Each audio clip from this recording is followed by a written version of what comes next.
ವೀಕ್ಷಕರೇ, ನಮ್ಮ ಜೊತೆ ಇರೋದು ಈಗ ಶ್ರೀಮತಿ ಪದ್ಮಾ ಬಿ ಕೆ, ರಾಮನಗರ ಜಿಲ್ಲೆ, ಕನಕಪುರ ತಾಲೂಕು. ಮೇಡಮ್, ತಮಗೆ ಸ್ವಾಗತ. ತಮಗೆ ಅವಾರ್ಡ್ ಸಿಗ್ತಾ ಇದೆ, ಏನು ತಾಲೂಕು ಮಟ್ಟದ ರೈತ ಮಹಿಳೆ, ಅತ್ಯುತ್ತಮ ರೈತ ಮಹಿಳೆ ಅಂತ. ತುಂಬ ತುಂಬ ಕಂಗ್ರ್ಯಾಚುಲೇಷನ್ಸ್ ಮೇಡಮ್.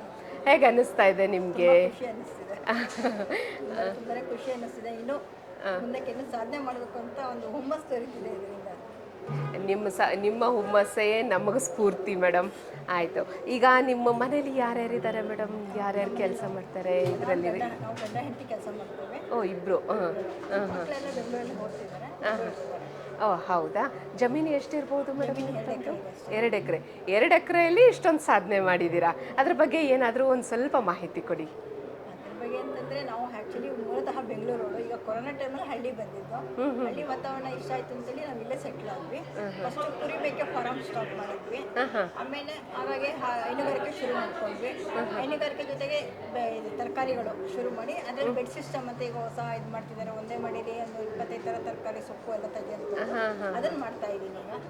ಅದ್ರ ಜೊತೆಗೆ ಕೃಷಿ ಹೊಂಡ ಅದೆಲ್ಲ ಮಾಡಿಕೊಂಡು ಮತ್ತೆ ನಾಟಿ ಕೋಳಿ ಸಾಗಾಣಿಕೆ ಮಾಡ್ತಾ ಇದ್ದೀನಿ. ನಾಟಿ ಕೋಳಿಗೆ ಬೇಕಾದಿರೋ ಹಜೋಲ ಅದೆಲ್ಲ ನಾನೇ ಪ್ರಿಪೇರ್ ಮಾಡ್ಕೊತೀನಿ. ಹಜೋಲ ಬೆಡ್ಡು ಮತ್ತು ಎರೆಹುಳ ಬೆಡ್ಡು ಎಲ್ಲ ಮಾಡ್ಕೊಂಡು ಮಾಡ್ಕೊತಾ ಇದ್ದೀನಿ. ಈ ಕೋವಿಡ್ ಆದಮೇಲೆ ನೀವು ಮಾಡಿದ್ರಿ ಅಂತ ಹೇಳ್ತಾ ಇದ್ದೀರಾ. ಸೊ ನಿಮಗೆ ಎಲ್ಲಿಂದ ಈ ಮಾಹಿತಿ ಎಲ್ಲ ಸಿಕ್ತು ಮೇಡಮ್? ನನಗೆ ಹಳ್ಳಿ ಬಂದಮೇಲೆ ಅಕ್ಕಪಕ್ಕ ಜನಗಳನ್ನ ನೋಡಿ ಮತ್ತೆ ಯೂಟ್ಯೂಬು ಮತ್ತು ಕೃಷಿ ಇಲಾಖೆಯಿಂದ ಸ್ವಲ್ಪ ಸಪೋರ್ಟ್ ಸಿಗ್ತಿದೆ. ನಾನು ಹೇಳ್ತಿದ್ರು ಯಾವ ರೀತಿ ಮಾಡೋದು ಹೇಗೆ ಅಂತೇಳಿ. ನನಗಿಂದ ಕೃಷಿ ವಿಶ್ವವಿದ್ಯಾಲಯದಿಂದ ಆದರೂ ಏನಾದರೂ ಕೊಡುಗೆ ನಿಮಗೆ ಏನಾದರೂ ಹೆಲ್ಪ್ ಆಯ್ತಾ? ಕೃಷಿ ವಿಶ್ವವಿದ್ಯಾಲಯ ಅಂದರೆ ಅದೇ ನನಗೆ ಕೃಷಿ ಇಲಾಖೆಯಿಂದ ಮಾಹಿತಿ ಕೊಡ್ತಾರೆ. ಏನು ಮಾಡಬೇಕು, ಯಾವ್ದು ಮಾಡಿದ್ರೆ ನಿಮ್ಗೆ ಏನೇ ಉಪಯೋಗ ಆಗುತ್ತೆ ಅಂತೆಲ್ಲ ಅವರು ಹೇಳ್ತಾ ಇದ್ರು. ಹೌದಾ? ಓಕೆ. ಈಗ ಕೋವಿಡಲ್ಲೇ ಆಯಿತು, ಬಂದ್ರಿ, ಮಾಡಿದ್ರಿ ಅಂತ ಹೇಳಿದ್ರಿ. ಸೊ ಈಗ ಮಾಡಬೇಕು ಅಂತ ನಿಮಗೆ ಐಡಿಯಾ ಬಂದಿದ್ದು ಹೇಗೆ ಮೇಡಮ್? ಅದು ನಾವು ಮಾಡಬೇಕು ಅಂತ ಬಂದಿದ್ದಲ್ಲ, ನಮ್ದು ಜಮೀನಿತ್ತು.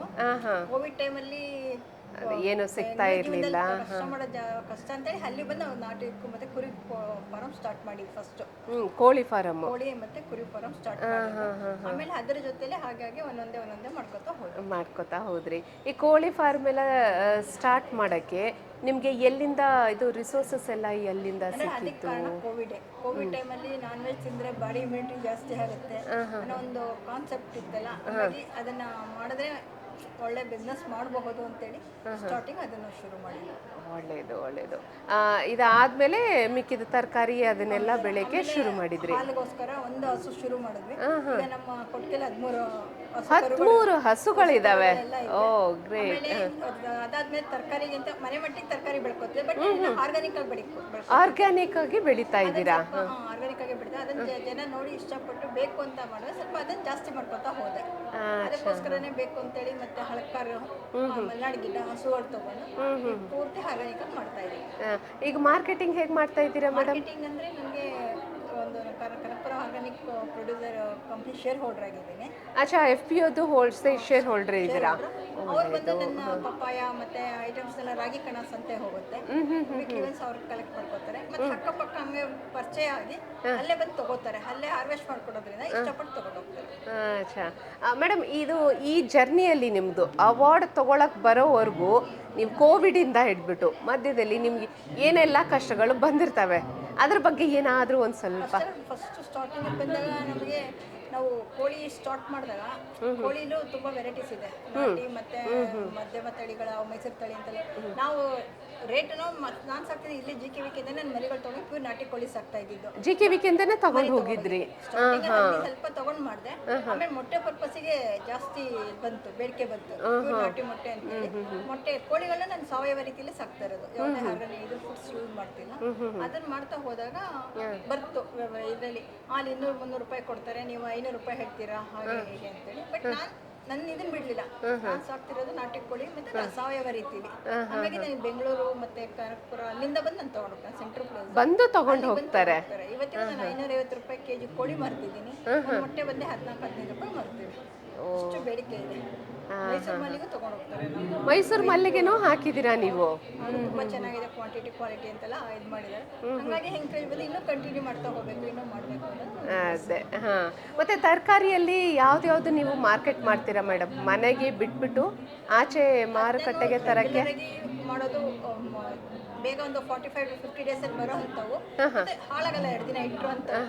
ಇದು ಹುರುಳಿಕಾಯಿ, ಹುರುಳಿಕಾಯಿ, ಬೆಂಡೆಕಾಯಿ, ಸೊಪ್ಪು, ಸೊಪ್ಪಲ್ಲಿ 4-5 ಥರ ಸೊಪ್ಪು, ಸೊಪ್ಪು ಯಾವ್ದು ಬೆಳಿತೀರಾ ಮೇಡಮ್? ಪಾಲಕ್ಕು, ಮೆಂತ್ಯ, ಸಬ್ಬಕ್ಕೆ, ಹಾಂ ಹಾಂ. ಅದನ್ನೆಲ್ಲ ಬೆಳಿತೀವಿ. ಮತ್ತೆ ನಾವು ಬೆಡ್ ಸಿಸ್ಟಮ್ ಮಾಡಿರೋದ್ರಿಂದ ಒಂದೇ ಬೆಡ್ ನಮಗೆಲ್ಲ ಸಿಗುತ್ತೆ. ಕ್ಯಾರೆಟು, ಬೀಟ್ರೂಟು, ಮೂಲಂಗಿ, ಮತ್ತೆ ಮನೆಗೆ ಏನ್ ಬೇಕು ಅದು ಆರ್ವೆಸ್ಟ್ ಒಂದ್ಸಲ ಮಾಡ್ಕೋಬಹುದು ಆರಾಮಾಗಿ.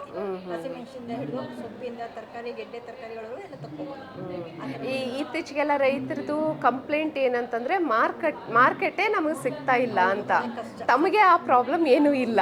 ಪ್ರಾಬ್ಲಮ್ ಇಲ್ಲ. ಈಗ ನಾನೇ ಸ್ವಲ್ಪ ಜಾಸ್ತಿ ಮಾಡ್ಕೋಬೇಕು, ಯಾಕಂದ್ರೆ ನಾನು ಆರ್ಗಾನಿಕ್ ಆಗಿ ಬೆಳಿತಿರೋದ್ರಿಂದ ಇಷ್ಟಪಟ್ಟು ಮತ್ತೆ ಕಣ್ ಮುಂದೆ ಇದೆ ಅವರಿಗೆ. ನಾನು ಆರ್ಗಾನಿಕ್ ಆಗಿ ಬೆಳಿತಿದೀನಿ ಅಂತ ನಾನು ಎಲ್ಲಿಂದನೂ ತಂದು ಕೊಡ್ತಿಲ್ಲ, ಅವ್ರು ಅಲ್ಲೇ ಬಂದು ಅವ್ರ ಮುಂದೆ ಹಾರ್ವೆಸ್ಟ್ ಮಾಡ್ಕೊಡೋದ್ರಿಂದ ಇಷ್ಟಪಟ್ಟು ತಗೊಂಡು ಹೋಗ್ತಾರೆ. ಅಂದ್ರೆ ಕಂಪನಿಯವ್ರು ಬಂದು ತಗೊಂಡು ಹೋಗ್ತಾರಾ ಅಥವಾ ಕಸ್ಟಮರ್ಸೇ ಬಂದು ಕಸ್ಟಮರ್ಸೇ ಬಂದು ತಗೊಂಡು ಹೋಗ್ತಾರೆ? ಸೊ ಮಾರ್ಕೆಟಿಂಗ್ ನಿಮ್ಗೆ ಏನು ತೊಂದರೆನೇ ಇಲ್ಲ. ಈಗ ನಿಮಗೆ ಈ ಯೋಚನೆ ಏನಾದರೂ ಇದನ್ನ, ಈಗ ರಿಲಯನ್ಸ್ ಅಂತದಿದೆ, ಸ್ಮಾರ್ಟ್ ಅಂತ ಇದೆ, ಆ ಥರದ್ರೆ ಸಹಜ ಅವ್ರು ಬಂದು ಕೇಳಿದ್ರು, ಆ ಥರ ನಾವೇ ಬಂದು ತಗೋತೀವಿ, ನೀವು ಇನ್ನೂ ಇಂಪ್ರೂವ್ ಮಾಡೋದಿದ್ರೆ ಅಂತ ಹೇಳಿ ನಾನು ಟೈಮ್ ತಗೊಂಡಿದ್ದೆ. ಯಾಕಂದ್ರೆ ಮನೆ ಸ್ವಲ್ಪ ಕಾರ್ಯಕ್ರಮಗಳಿತ್ತು, ಅವೆಲ್ಲ ಮುಗಿಲಿ, ಮತ್ತೆ ಇನ್ನೂ ಸ್ವಲ್ಪ ನನಗೂ ಅದರಲ್ಲೇ ಪಳಗಬೇಕು. ಈಗ ಆರ್ಡರ್ ತಗೊಂಡಿದ ತಕ್ಷಣ ಅದನ್ನ ಮೇಂಟೈನ್ ಮಾಡಕ್ಕೆ ಆಗ್ಬೇಕು, ಸ್ವಲ್ಪ ನನಗೂ ಇನ್ನೂ ಅನುಭವ ಬೇಕು ಅಂತೇಳಿ ಟೈಮ್ ತಗೊಂಡಿದ್ದೆ. ಸೊ ಸ್ವಲ್ಪ ದಿವಸದಲ್ಲಿ ಇನ್ನೊಂದು ಸ್ವಲ್ಪ ಜಾಸ್ತಿ ಮಾಡ್ಕೋತೀರಾ? ಒಳ್ಳೆಯದು ಮೇಡಮ್, ತುಂಬ ಖುಷಿ ಆಯಿತು. ಈಗ ನಮ್ಮ ಯುವಕರಿಗೆ, ನಮ್ಮ ಯುವತಿಯರಿಗೆ ಮುಖ್ಯವಾಗಿ ಏನು ಹೇಳಕ್ಕೆ ಇಷ್ಟಪಡ್ತೀರಾ? ಯಾವುದೋ ಒಂದು ಫ್ಯಾಕ್ಟ್ರಿಗೆ ಹೋಗಿ ತಿಂಗಳು ಪೂರ್ತಿ ಅವ್ರು ಕೊಡೋ ಸಂಬಳ ಕಾಯೋ ಬದಲು ಮನೆಯಲ್ಲಿ ನಮ್ಮನೆಯವ್ರ ಜೊತೆಲೇ ಇದ್ಕೊಂಡು ಖುಷಿಯಾಗಿ ನಮ್ಮ ಕಣ್ಣು ಬೇಕಾದ ತರಕಾರಿ, ಹಣ್ಣು, ಹೂವು ಎಲ್ಲ ಬೆಳ್ಕೊಂಡು ಆರಾಮ ನಾವು ಮಾಡ್ಬೋದು. ಫ್ಯಾಕ್ಟ್ರಿಗಳೇ ಹೋಗ್ಬೇಕು ಇಲ್ಲ ಈ ಕಂಪ್ನಿಗೆ ಹೋಗ್ಬೇಕು ಅನ್ನೋ ಅವಶ್ಯಕತೆ ಇಲ್ಲ. ನಾವು ಹಳ್ಳಿನೇ ಇಷ್ಟಪಟ್ಟು ಮಾಡಿದ್ರೆ ಆರಾಮ ಮಾಡ್ಬೋದು. ಬೇಕಾದಷ್ಟು ಮಾಡ್ಬೋದು. ಹೈನುಗಾರಿಕೆ ಅಷ್ಟೇ, ಬರೀ ಹಾಲು ಹಾಕೋದೊಂದೆಲ್ಲ. ನಾನು ತುಪ್ಪ ಕೂಡ ತೆಗಿತೀನಿ. 800 ರೂಪಾಯಿ ನಂದಿನಿ ತುಪ್ಪ, ಬ್ರ್ಯಾಂಡೆಡ್ ಕಂಪ್ನಿಗಳು 600 ರೂಪಾಯಿ. ನಾನು 800 ರೂಪಾಯಿ ನಾನು ಆರ್ಡರ್ ಕೊಟ್ಟು ತಗೋತಾರೆ, ಕಾಯ್ತಿರ್ತಾರೆ, ನಾನು ಮಾಡ್ಕೊಡ್ತೀನಿ ಅಂತೇಳಿ. ನೋಡಿ, ಇದಕ್ಕಿಂತ ಜಾಸ್ತಿ ಏನೇನು ಬೇಕು ಅಲ್ವಾ? ಮತ್ತೆ ನಮ್ದು ಜೇನು ಪೆಟ್ಟಿಗೆ ಇದೆ, ಅದಕ್ಕೂ ಅಷ್ಟೇ. ಅಂಗಡಿಯಲ್ಲಿ 400 ರೂಪಾಯಿ 400 ರೂಪಾಯಿ ಡಾಬರ್ ಕಂಪ್ನಿ ಸಿಗುತ್ತೆ, ನಾನು 700 ರೂಪಾಯಿ ಕೆಜಿ ಮಾಡ್ತೀನಿ. 700 ರೂಪಾಯಿ ಕೆಜಿ? ಯಾವುದೇ ಬ್ರ್ಯಾಂಡ್ ಇಲ್ಲ, ಯಾವುದಿಲ್ಲ, ಲೇಬಲ್ ಇಲ್ಲ ನೋಡಿ. ಬಟ್ ಇದು ನಾವು ಹಾನೆಸ್ಟ್ ಆಗಿ ಮಾಡ್ತಿದ್ದೀವಿ, ಆರ್ಗ್ಯಾನಿಕ್ ಆಗಿ ಮಾಡ್ತಾ ಇದ್ದೀರಲ್ಲ? ತುಂಬಾ ವ್ಯಾಲ್ಯೂ ಇದೆ. ಓಕೆ. ಮುಂದೆ ಏನಾದರೂ ಬ್ರ್ಯಾಂಡ್ ಏನಾದರೂ ತರಬೇಕಂತ ಯೋಚನೆ ಏನಾದರೂ ಇದೆನಾ ನಿಮ್ಮದು ಪ್ರಾಡಕ್ಟ್ಸಿಗೆ? ನಾನು ಹೆಚ್ಚಿಗೆ ಮಾಡ್ಕೊಂಡು ಆಮೇಲೆ ನೋಡೋಣ. ಪ್ರಾಡಕ್ಟ್ ಬ್ರ್ಯಾಂಡ್ ಮಾಡೋದು ದೊಡ್ಡದಲ್ಲ, ಅದನ್ನ ಮೇಂಟೆನೆನ್ಸ್ ಮಾಡೋದು ಮುಖ್ಯ. ಮೇಂಟೈನ್ ಮಾಡೋದು. ಅದಕ್ಕೆ ಏನು ಬೇಕು ನಾವು ಅದನ್ನ ಹೆಚ್ಚಿಗೆ ಮಾಡ್ಕೋಬೇಕು ಮೊದಲು. ಓಕೆ. ಸೊ ಈಗ ನಿಮ್ಮದು ಪ್ಲಾನ್ಸು ಸದ್ಯಕ್ಕೆ ಅಂತಂದರೆ ಎಕ್ಸ್ಟೆಂಡ್ ಮಾಡ್ಕೊಳ್ಳೋದು, ಜಮೀನು ಜಾಸ್ತಿ ಫಸ್ಟ್ ಲೋಕಲಲ್ಲೇ ಮಾಡಬೇಕು. ಲೋಕಲಲ್ಲಿ ಅದೇನಾಗುತ್ತೆ ಅಂದರೆ ನಮಗೆ ವೆಹಿಕಲ್ ಹೊರಗಡೆ ಇದರದ್ದು ಖರ್ಚು ಕಮ್ಮಿ ಆಗುತ್ತೆ, ಟೈಮ್ ಉಳಿಯುತ್ತೆ.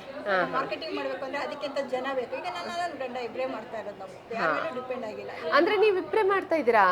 ಯಾರು ಲೇಬರ್ಸ್ನ ಯಾರು ಇಟ್ಕೊಂಡಿಲ್ಲ? ಅಂದರೆ ಹಾಲು ಕರೀಲಿಕ್ಕೆಲ್ಲ ಇದು ಮಿಷಿನರಿ ಯೂಸ್ ಮಾಡ್ಕೊತೀವಿ, ತೊಳಿಲಿಕ್ಕೆ ಮಾಡಲಿಕ್ಕೆಲ್ಲ. ಅದೇನಷ್ಟು ನಮ್ಗೆ ಹೆವಿ ಅನ್ಸಲ್ಲ. ಬೆಳಗ್ಗೆ ಒಂದು ಸಂಜೆ ಒಂದು ಡ್ಯೂಟಿ, ಮತ್ತು ಇದನ್ನು ಮಿಕ್ಕಿದ ಕೆಲಸ ಇದೆ ಅದನ್ನೆಲ್ಲ ನಾವೇ ಮಾಡ್ಕೊತೀವಿ. ಒಳ್ಳೆ ಟೈಮ್, ಬೆಳಗ್ಗೆ 4ರಿಂದ ಸಂಜೆ 6 ಆಗುತ್ತೆ ಅಂತ ಗೊತ್ತಾಗಲ್ಲ. ಆರಾಮಾಗಿ ಆಗಿಬಿಡುತ್ತೆ ಟೈಮ್.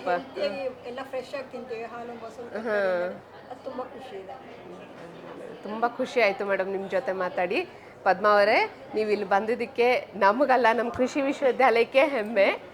ತುಂಬ ನಿಮ್ಮ ಕೃಷಿ ಇಲಾಖೆಗಳು ಕರೆ ಯಾವುದಕ್ಕೆ ಏನು ಮಾಡಬೇಕು ಏನು ಅಂತ ಒಂದು ಮಾಹಿತಿ ಕೊಟ್ಟು ಗೊತ್ತಿಲ್ಲದವ್ರು ಸಪೋರ್ಟ್ ಮಾಡ್ತಾರೆ. ಅದಕ್ಕೆ ನಾವು ಕೃಷಿ ಇಲಾಖೆ ಅದು ತಮ್ಮಂಥವ್ರು ಬಂದು ಹಿಂಗೆ ಅವಾರ್ಡ್ ತಗೊಳ್ಳಿಕ್ಕೆ ನಮ್ಮ ಕೃಷಿ ವಿಶ್ವವಿದ್ಯಾಲಯ ನಿರತರಾಗಿರೋದು madam. Thank you so much madam, ಬಂದಿದ್ದಕ್ಕೆ ತುಂಬ ತುಂಬ ಧನ್ಯವಾದಗಳು ಆ್ಯಂಡ್ ಕಂಗ್ರ್ಯಾಚುಲೇಷನ್ಸ್.